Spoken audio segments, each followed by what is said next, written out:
Semra et Nour, ce sont elles que l'on surnomme les anges gardiens des animaux errants. Et elles font partie d'un groupe de 8 femmes qui se relaient 3 fois par semaine pour aller nourrir les chiens errants dans la forêt de Beykoz, qui est la forêt de leur quartier.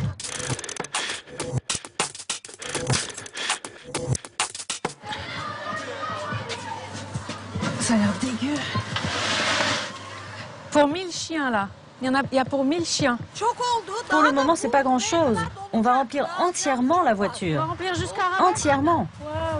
Elles ont réussi à obtenir des supermarchés, de quelques établissements scolaires, qu'on leur donne les restes et les invendus. Elles ont obtenu un super bon prix de la part du directeur de la boulangerie pour ces petits pains qu'adorent véritablement les chiens. C'est curieux, hein? 4 fois moins cher que dans le marché. Pour ça, le péché mignon des chiens. Il y a plus de place pour les chiens que pour les humains.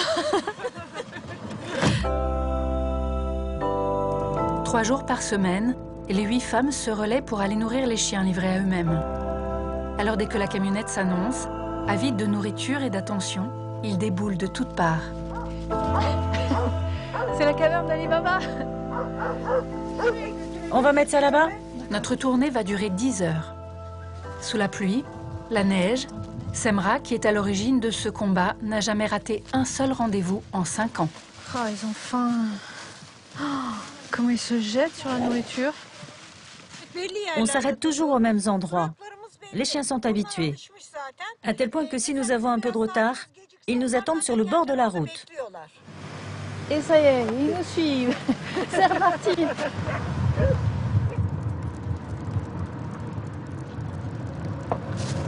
J'ai un peu peur de me faire attaquer quand même.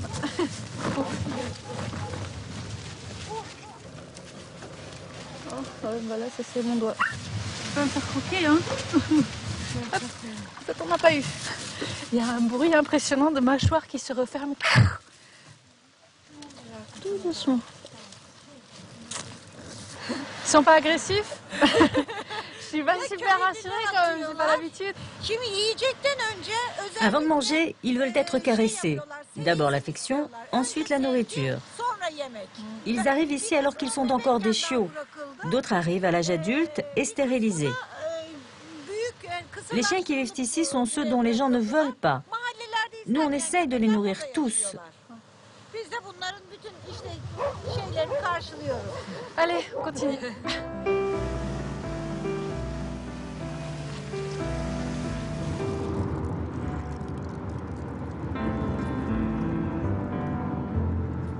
Là, on est en face de la fourrière. Donc ça veut dire que tous les chiens qui sont dehors là, sont passés par la fourrière ici, ont été relâchés. Il y a au moins plus de chiens dehors que dedans. Et c'est assez particulier quand même comme situation. Et sans Semra et son groupe des anges gardiens des chiens errants, eh bien, beaucoup mourraient de faim, de froid. C'est juste un câlin, lui, c'est incroyable. Oh, juste un câlin. Nous aurions pu avoir la même situation en France, mais nous avons opté pour l'euthanasie.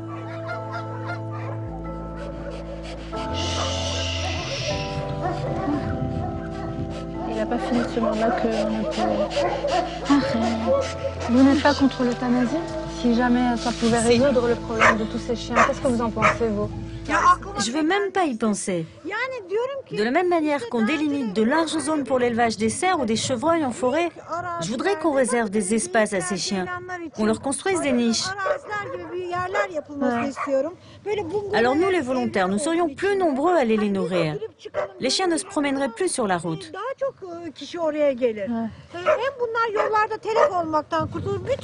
Inch'Allah, ça se réalisera. L'euthanasie, je veux même pas y penser. Pas une seconde. Oh. Ma vie n'aurait plus de sens. Hors de question.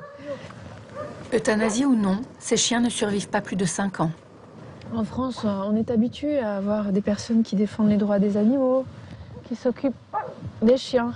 Mais ici, c'est une héroïne. Envers et contre tout. Elle est épatante.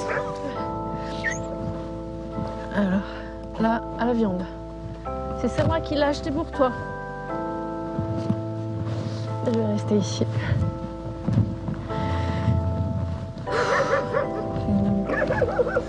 Semra dépense toute sa retraite de 400 € par mois pour nourrir et faire soigner les chiens. Et pour avoir plus d'argent pour son association, elle a convaincu son mari de revendre leur maison de vacances, puis repris un travail de vendeuse. Une vie dédiée à un combat impopulaire. On va pas en voir beaucoup. Et ils ne vont venir se nourrir qu'une fois qu'on sera parti parce qu'ils ont très peur des hommes. C'est-à-dire que dans les villages, malheureusement pour eux, ils sont chassés, frappés, voire empoisonnés. Donc ils sont extrêmement craintifs. Ce qu'elles font ne me plaît pas du tout. C'est pas bien? Ces chiens n'ont rien à faire dans les villages. Leur place est à la fourrière, pas dans la rue. Elles font souffrir les chiens en les laissant errer comme ça, à droite, à gauche. Ça peut pas se passer comme ça, c'est un péché. Elles ont tort. C'est un péché. Juste pour les chiens, quoi, parce qu'elles s'occupent de chiens. Tu paieras pour ces péchés. Ça déclenche une telle violence. La moitié reste affamée.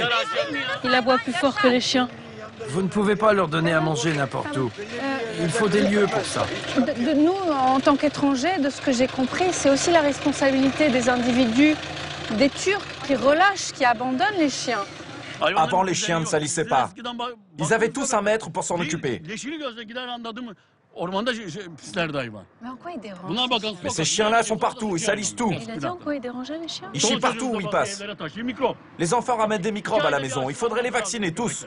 Ils sont pleins de microbes. Mais ils sont vaccinés tous, ils sont tous vaccinés. Ouais, c'est ça, c'est ça. C'est pas gagné, hein. Vous avez eu peur? Oui, nous sommes sans cesse menacés. Ce que tu as vu là, c'est un minimum. Et malgré tout, vous revenez dans les mêmes villages, aux mêmes endroits? On revient malgré tout. Même si chaque fois qu'on passe par ces villages, nous n'avons qu'une idée, c'est d'aller le plus vite possible. Et quand c'est terminé, on pousse un grand soupir de soulagement. Quand on sort des villages sans avoir eu de confrontation, on se dit « Ouf, merci mon Dieu ». Allez, on continue. C'est épuisant. Jusqu'au bout de la tournée, durant plus de 40 km, à s'en abîmer les coussinets, les chiens nous accompagnent. C'est toi, mon pote! Il est incroyable, ce chien. Il a suivi depuis le début de la tournée. Juste pour un câlin, c'est tout. Je t'emmènerai bien, hein? Le chien a besoin de l'homme, de son attention pour vivre. Il n'est plus un animal sauvage depuis des milliers d'années. Aucune attaque de chien n'est à déplorer. Et Semra et ses amis ne font que réparer les dégâts causés par les hommes et l'indifférence des autorités.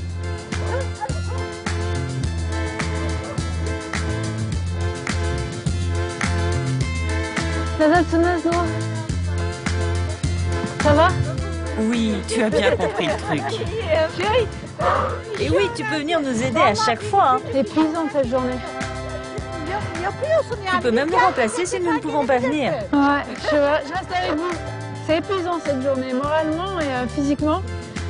Waouh! Waouh! Waouh! C'est le cas de le dire. Que vie de chien! Des femmes courageuses, avec en retour de leur engagement, le sentiment d'être plus humaines.